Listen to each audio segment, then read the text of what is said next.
O Catecismo em um ano.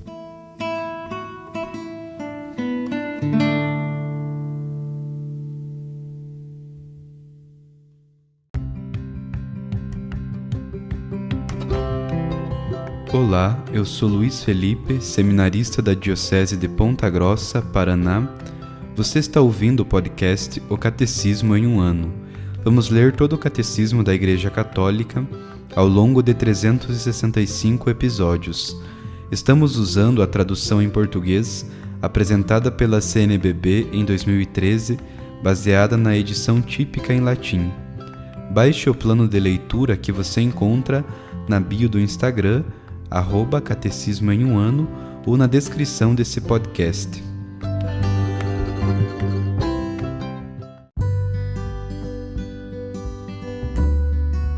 Hoje é o dia 192 do nosso podcast, O Catecismo em um ano.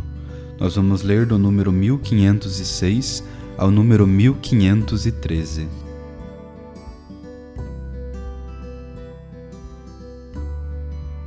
Curai os enfermos. Cristo convida seus discípulos a segui-lo, tomando cada um sua cruz. Ao segui-lo, adquirem uma nova visão da doença e dos doentes. Jesus os associa à sua vida de pobreza e de serviço, faz com que participem de seu ministério de compaixão e de cura. Eles então saíram para proclamar que o povo se convertesse. Expulsavam muitos demônios, ungiam com óleo numerosos doentes e os curavam. O Senhor ressuscitado renova este envio. Em meu nome, quando impuserem as mãos sobre os doentes, estes ficarão curados. E o confirma por meio dos sinais realizados pela Igreja ao invocar seu nome. Esses sinais manifestam de modo especial que Jesus é verdadeiramente Deus que salva.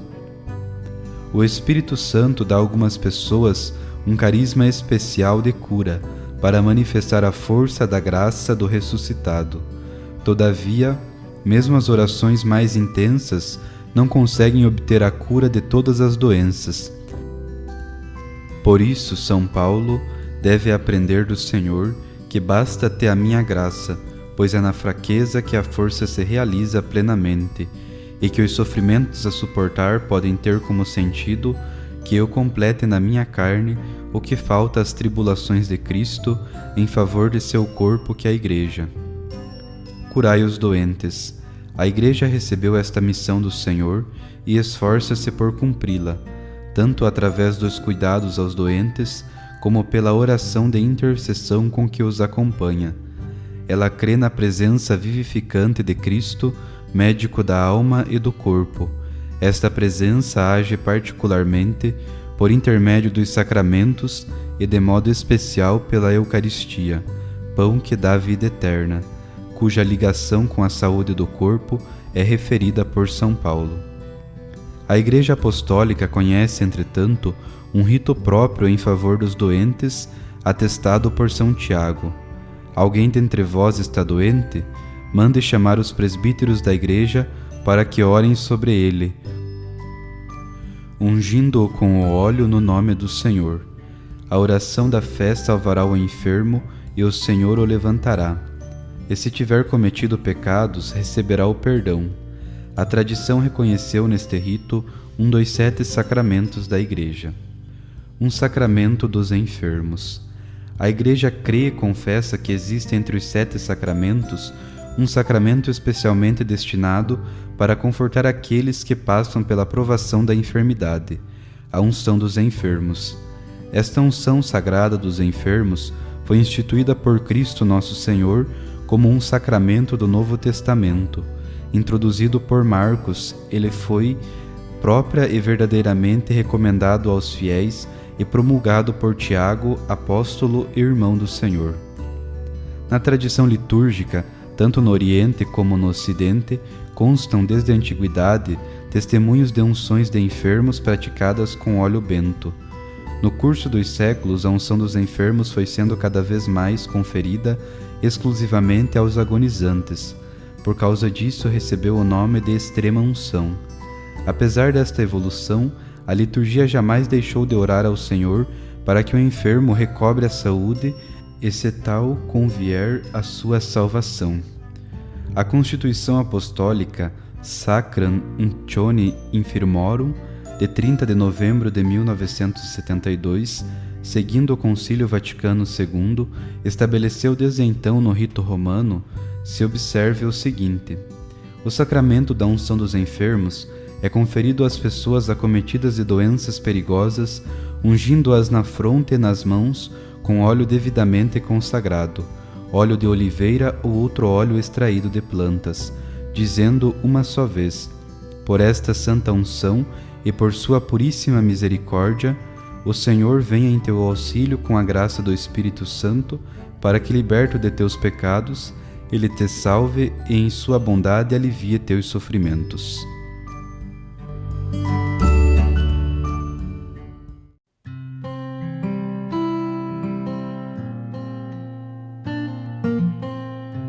Memória da Bem-aventurada Virgem Maria de Lourdes, 18º Dia Mundial do Doente. Homilia do Papa Bento XVI.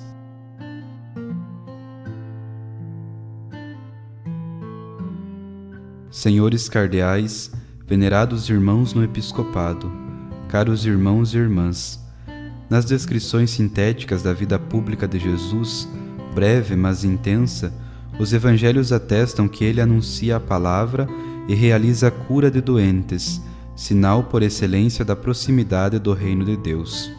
Por exemplo, Mateus escreve: Jesus percorria toda a Galiléia, ensinando nas suas sinagogas, anunciando o evangelho do reino e curando toda espécie de doença e de enfermidade no povo.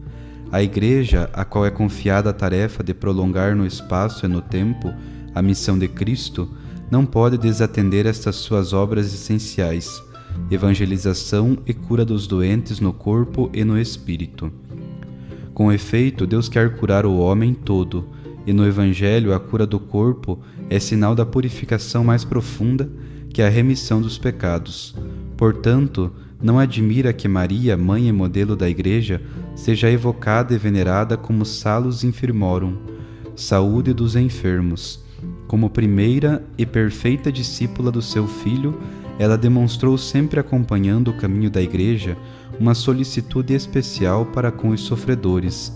Dão testemunho disto as milhares de pessoas que acorreram aos santuários marianos para invocar a Mãe de Cristo e encontram nela força e alívio. A narração evangélica da visitação mostra-nos como a Virgem, depois do anúncio do anjo, não conservou para si o dom recebido, mas partiu imediatamente para ir ajudar a idosa prima Isabel, que havia 6 meses trazia João no seu ventre. No apoio oferecido por Maria a esta parente, que vive em idade avançada uma situação delicada como a gravidez, vemos prefigurada toda a ação da Igreja a favor da vida que tem necessidade de cuidado. O Pontifício Conselho para a Pastoral no Campo da Saúde, instituído há 25 anos pelo venerável Papa João Paulo II, é sem dúvida uma expressão privilegiada de tal solicitude. O pensamento vai com o reconhecimento do cardeal Fiorenzo Angelini, primeiro presidente do dicastério e desde sempre apaixonado animador deste âmbito de atividade eclesial, assim como o cardeal Javier Lozano Barragan, que até há poucos meses deu continuidade e incrementou este serviço. Além disso, é com profunda cordialidade que dirijo ao atual presidente, Dom Zygmunt Zimovski, que assumiu esta herança significativa e importante, a minha saudação que faço extensiva a todos os oficiais e aos funcionários que neste quarto de século colaboram louvavelmente neste gabinete da Santa Sé. Depois, desejo saudar as associações e os organismos responsáveis pela organização do Dia do Doente, de modo particular a Unitalce e a Obra Romana de Peregrinações.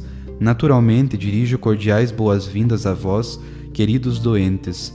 Obrigado por terdes vindo e, sobretudo, pela vossa oração, enriquecida pela oblação das vossas dificuldades e sofrimentos.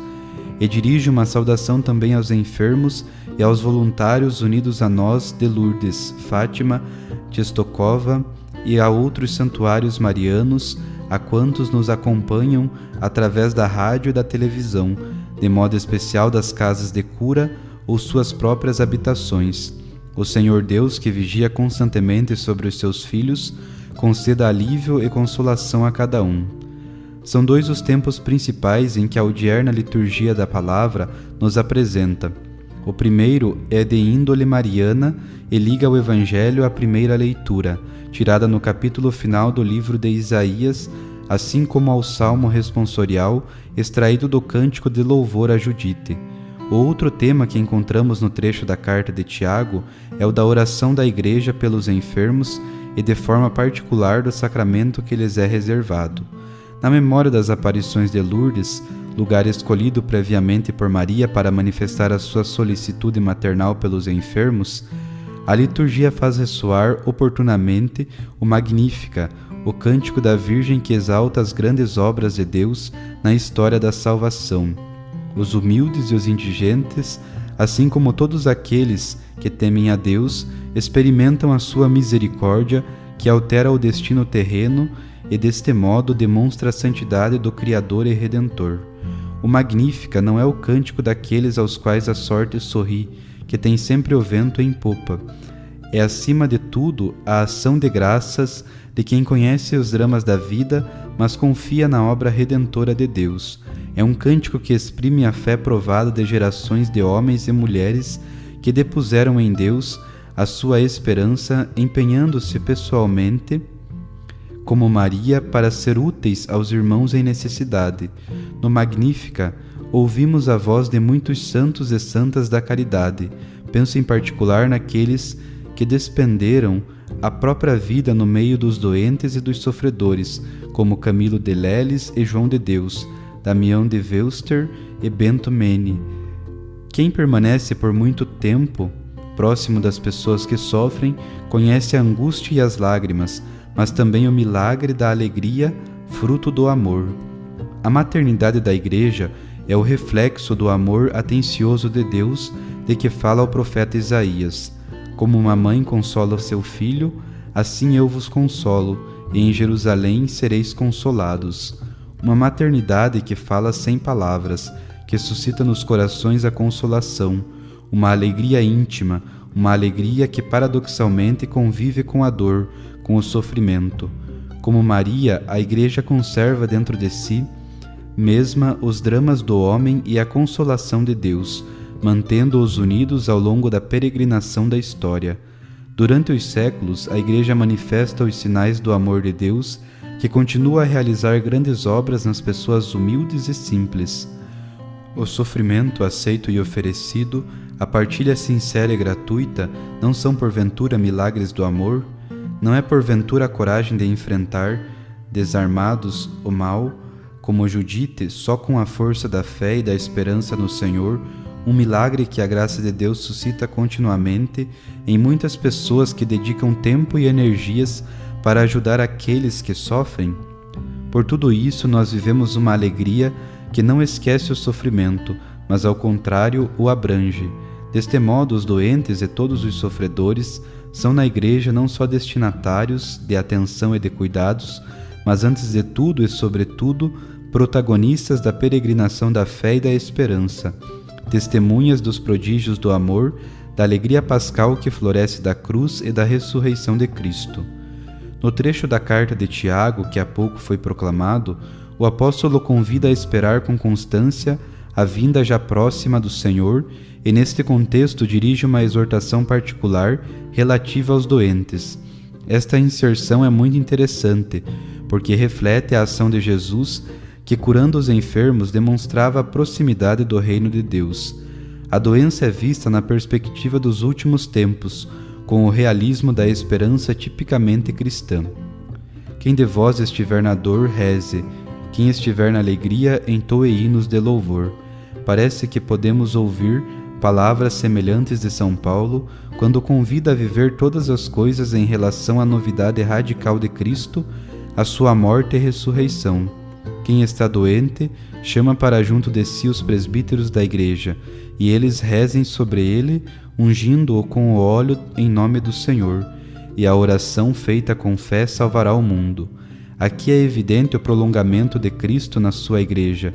É novamente Ele que age mediante os presbíteros. É o seu próprio Espírito que age mediante o sinal sacramental do óleo. É a Ele que se dirige a fé, expressa na oração. E como acontecia com as pessoas curadas por Jesus, a cada doente é possível dizer: a tua fé, sustentada pela fé dos irmãos e das suas irmãs, salvou-te. Deste texto, que contém o fundamento e a prática do sacramento da unção dos enfermos, obtém-se ao mesmo tempo uma visão do papel dos doentes na Igreja, um papel concreto na provocação, por assim dizer, da oração feita com fé. Quem estiver doente, chame os presbíteros. Neste ano sacerdotal, apraz-me ressaltar o vínculo entre os doentes e os sacerdotes, uma espécie de aliança de cumplicidade evangélica.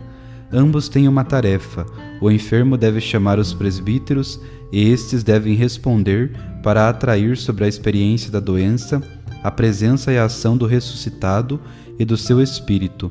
E aqui podemos ver toda a importância da pastoral dos enfermos, cujo valor é verdadeiramente incalculável pelo bem imenso que faz em primeiro lugar ao doente e ao próprio sacerdote, mas inclusive aos familiares, aos conhecidos, à comunidade e, através de percursos desconhecidos e misteriosos, a toda a Igreja e ao mundo. Com efeito, quando a palavra de Deus fala de cura, de salvação, de saúde do enfermo, entende estes conceitos em sentido integral, sem jamais separar a alma do corpo. Um doente curado pela oração de Cristo mediante a Igreja constitui uma alegria na terra e no céu, é primícias de vida eterna. Prezados amigos, como escrevi na encíclica Spes Salve, a grandeza da humanidade determina-se essencialmente na relação com o sofrimento e com quem sofre. Isto vale tanto para o indivíduo como para a sociedade. Ao instituir um pontifício conselho dedicado à pastoral da saúde, a Santa Sé quis oferecer a própria contribuição também para promover um mundo mais capaz de acolher e curar os doentes como pessoas. Com efeito, desejou ajudá-los a viver a experiência da enfermidade de modo humano, sem a renegar, mas conferindo-lhe um sentido.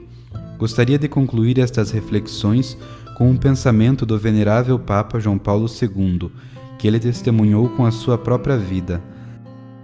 Na carta apostólica Salvifici Dolores, ele escreveu: Cristo ensinou ao homem, ao mesmo tempo, a fazer o bem com o sofrimento e a fazer o bem a quem sofre. Neste dúplice aspecto, ele revelou até ao fundo o sentido do sofrimento. Que a Virgem Maria nos ajude a viver plenamente esta missão.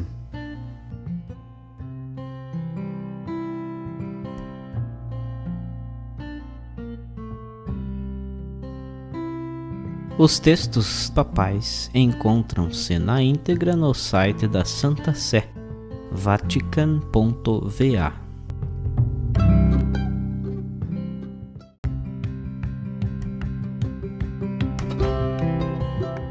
Você acaba de ouvir mais um episódio do podcast O Catecismo em um Ano. Continue nesse bom propósito de aprofundar o conhecimento e a vivência da fé católica e procure participar da sua comunidade. Rezemos por todos que estão fazendo esse caminho de leitura do Catecismo. Até amanhã!